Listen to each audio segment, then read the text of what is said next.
idle rumble So check muna natin yung ECU. Baka naka idle rumble yung motor natin. Yung andar nya parang naka idle rumble. So i-check natin.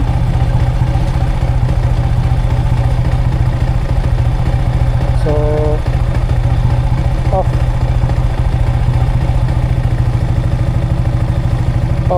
Yan, off. So naka-on pala yun kanina, kaya parang ganon. Alright, what's up guys? So for today's video guys, mag-ano tayo guys, mag reflash ng Huma M9 ECU. Kasi ano na to, na ang tagal na itong nakakabit dito sa sniper natin. So ngayon ay re-reflash natin siya, tapos itutuno natin yung total body, yung idle, tapos bali ano lang to, stock engine na tuning. So sa mga nagbabalak bumili nito, ganito lang makikita nyo dito yung ano, kung paano i-tune yung full stock engine na sa ano, Huma M9 ECU. So ayan, bali ano lang pala, naka Huma na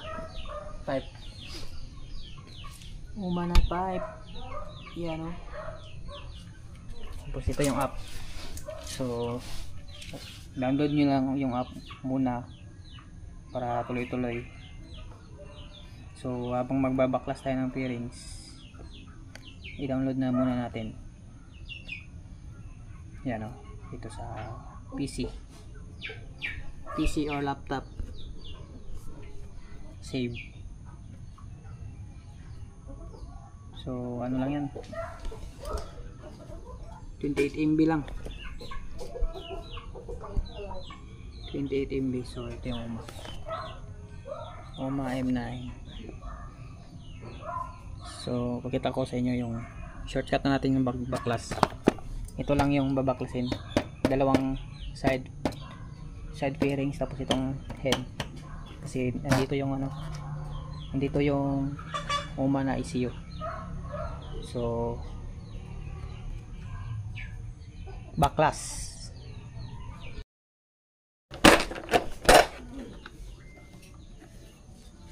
At guys, so natanggalan natin lahat guys yung fairings to. Ito na yung ECU. Ito yung naka-ano siya, nakalabas na. So install muna natin yung app. Install yung app.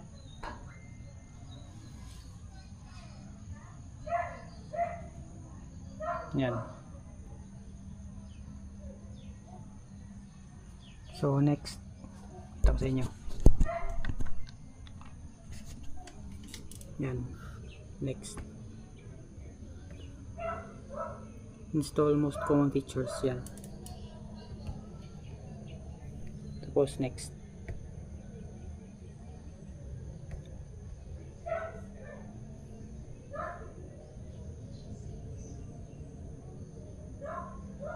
So tapos na.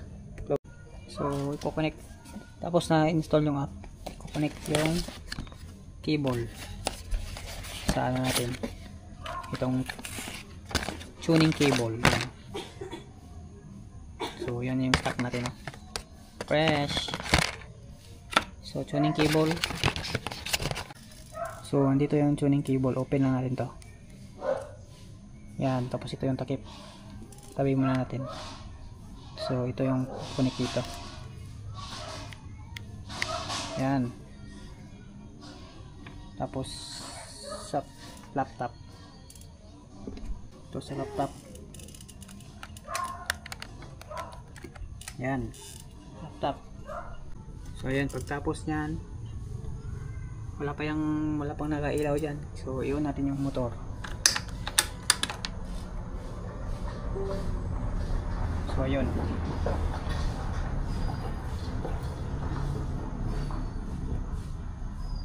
monog.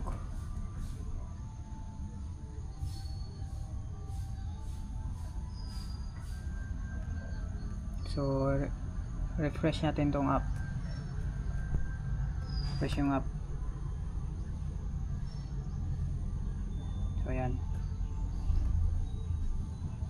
So ito yung isa lang yung nakailaw dyan, yung connect, ito connect button na ECU yan.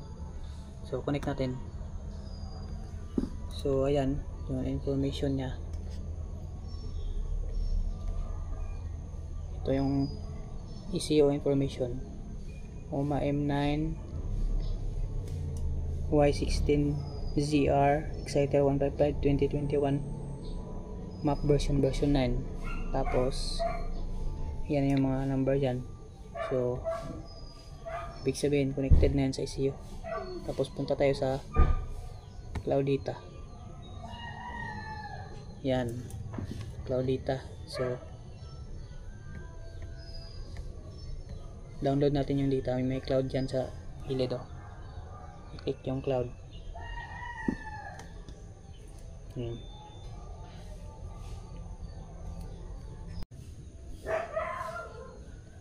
Yan, so 96. Malapit na. 96. Tapos malalaman na natin yung result. Ayun. So i-click nyo itong arrow sa down arrow. Tapos itong Y16.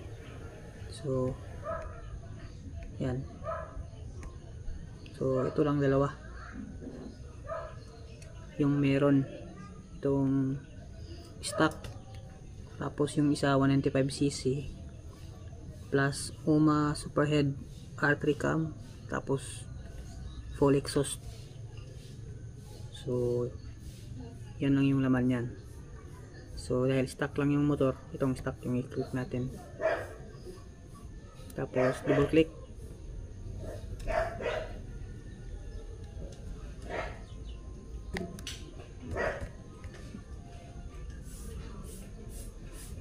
Ito start ECU flash. Start ECU flash. So flash natin. Yes.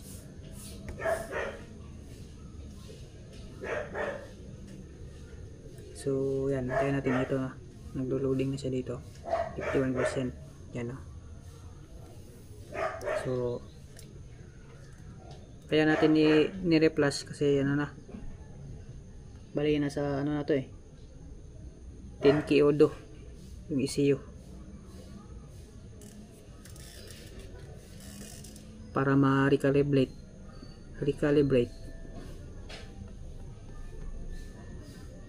Ayan, tayo natin. Pero kung gagayahin nyo itong 195cc, tapos OMA Superhead R3 cam, tapos full exhaust, pwede nyo rin yung i-load.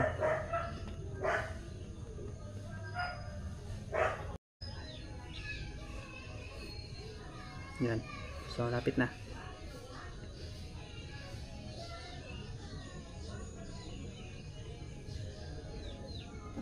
Yun. Update complete of ECU data. Please key off for ECU reset. Okay. So patayin daw yung motor para ma-reset yung ECU. So okay. Tapos save natin stock. Yan stock. Doon sa dito sa pictures. Doon din sa file ng OMA. Dito na.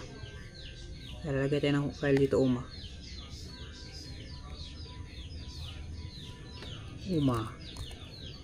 Yan. Tapos yan natin i-save yung mapping na stock. Open. Save. Save na. So restart natin yung motor.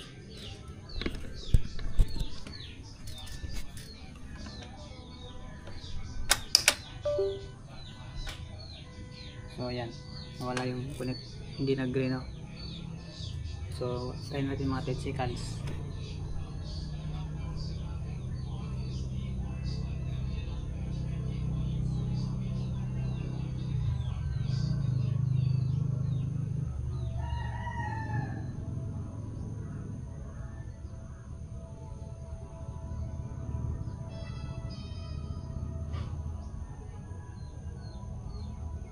So, una natin.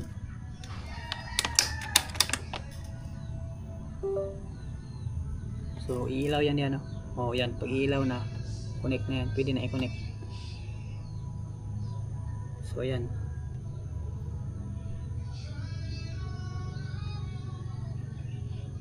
Status normal. So, yan. So, TTPS reset natin. So, dito tayo sa connect. Connect to ECU. Ayan. So, paglalabas na yan dyan. Tapos ikaw data. Vehicle information. Yan. Connected na yan. Tapos map information. Yan. So, open natin yun dito. Ito open. Tapos ito. Yung na-save kanina. Open.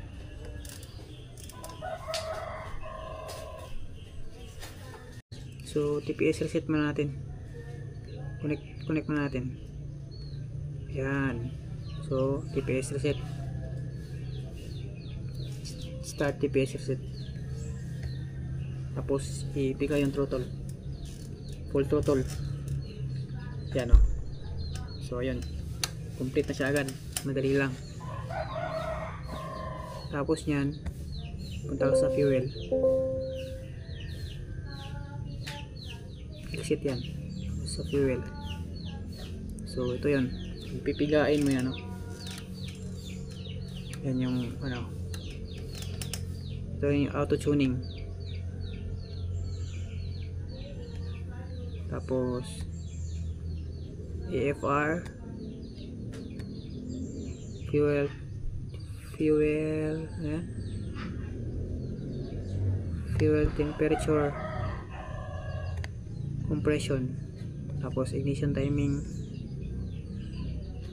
backfire. Yan, backfire. Meron tayong backfire. Na-unlock na yan. Tapos yung LD loop, meron na rin yan. Pag on yan, pili ka dito A, B, or C. Tapos cross throttle meron din. So naka-off lang yan. So idle loop C at cross throttle C yan. Tapos off muna natin. Yan lang.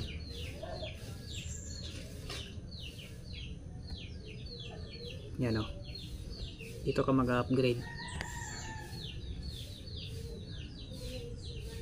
Yan. So pandarin muna natin yung motor. Actual yan.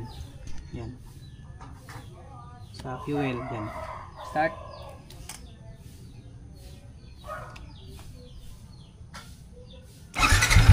Yan.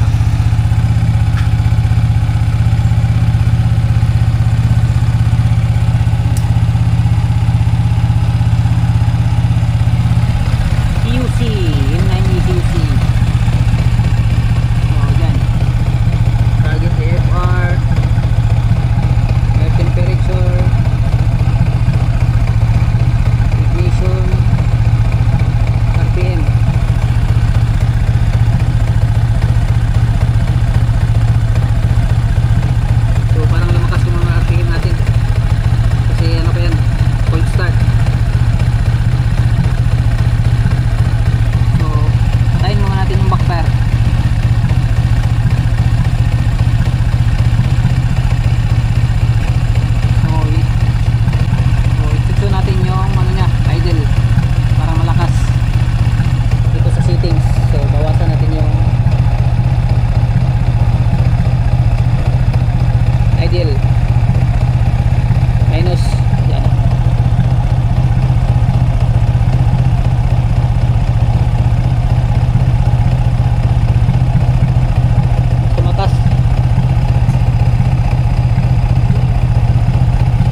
lahat guys, i-adjust na natin yung minor. So on natin yung motor. Kasi mahaba yung minor, oh. Nasa yan, oh. Nasa 2K. So bawasan natin konti. Bawasan natin konti dito sa ano, total body. Yan. So yan. Ito natin. Yan, oh.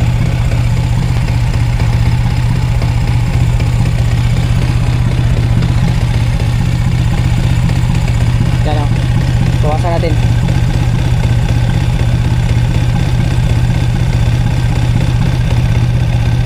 So pa counterclockwise.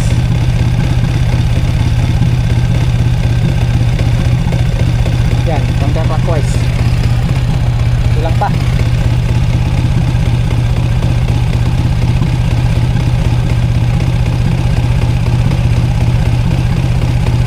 Clockwise.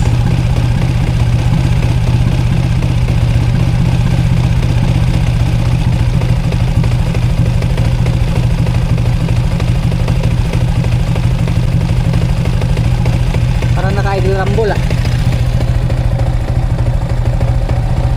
So check muna natin yung ECU. Baka naka-idle rumble yung motor natin. Yung andar nya parang naka-idle rumble, so i-check natin.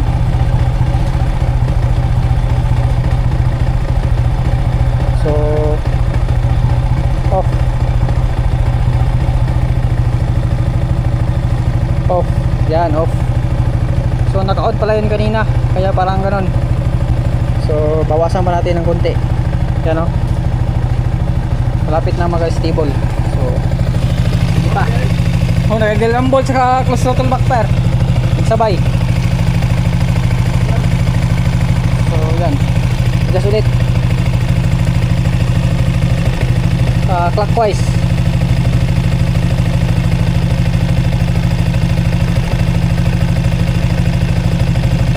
Yan, oh, clockwise.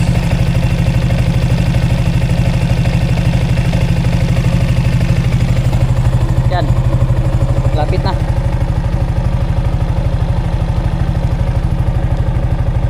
So kunti pa. Yan, stable na yata yan, eh. Oh. Yan, oh, stable na. May pitik lang ng konti. So kunti pa.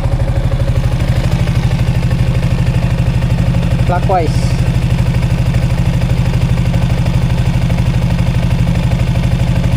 Yan. So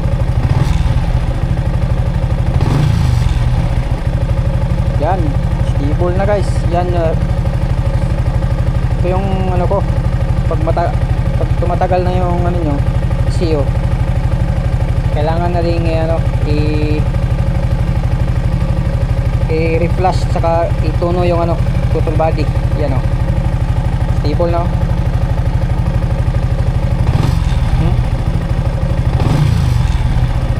Yan.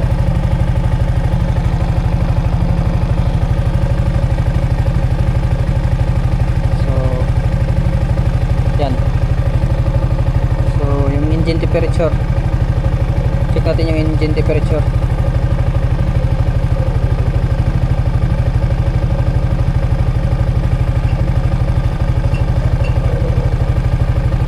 Engine temp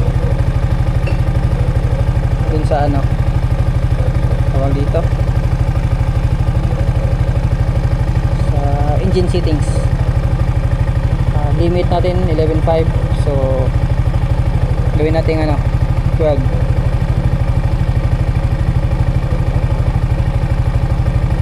Ay 11.5 na lang, wala naman tayong kakarerahin.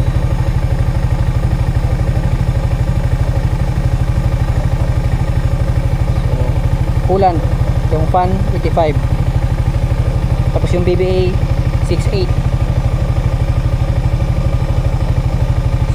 So tama na yan. So dapat naka 0 to. Target idle RPM offset, so 0. Tapos yan, stable na yan, oh. yung idle. Stable na yung idle, 0 dito. Tapos dito lang tayo nagtuno sa ano, total body. So ganun lang pag tuning. Alright guys, so ayun, tapos na. So recap lang natin sa mag ECU flash. So ganun lang. Connect nyo yung connect nyo yung ano dito sa laptop, tapos i-load nyo yung stock na mapping, tapos i-save nyo. Tapos nun i-flash nyo yung stock na ano na mapping. Pag successful na yung flash ng ano stock na mapping, papatayin nyo yung motor. Tapos nun buksan nyo ulit, tapos open nyo yung app, tapos i-open nyo yung na-save na file sa mapping, tapos TPS reset, TPS reset. So pipigain to, tapos nun papaandarin nyo yung motor, tapos titignan nyo yung idle kung tugma ba, kung nasa ano ba 1.2. so kanina pag yung idle natin umabot ng 2K sa video, tapos naka-on yung close throttle backfire tsaka idle loop, kaya nagkakagulo yung ano. Tapos nun doon nyo i-adjust sa, hindi kayo mag-adjust dito sa ano sa app ng Home M9 o saka sa cellphone na app. Doon kayo mag-adjust sa ano, total body, yung idle screw nya, para ma-setting ng maayos yung ano idle nya. So pandarin muna natin last bago tayo matapos. Gano. Okay. There. Patay pala. Yan o. So yan. Idle.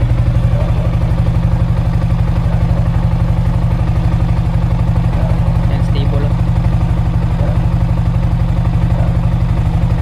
So yun lang. Yan o.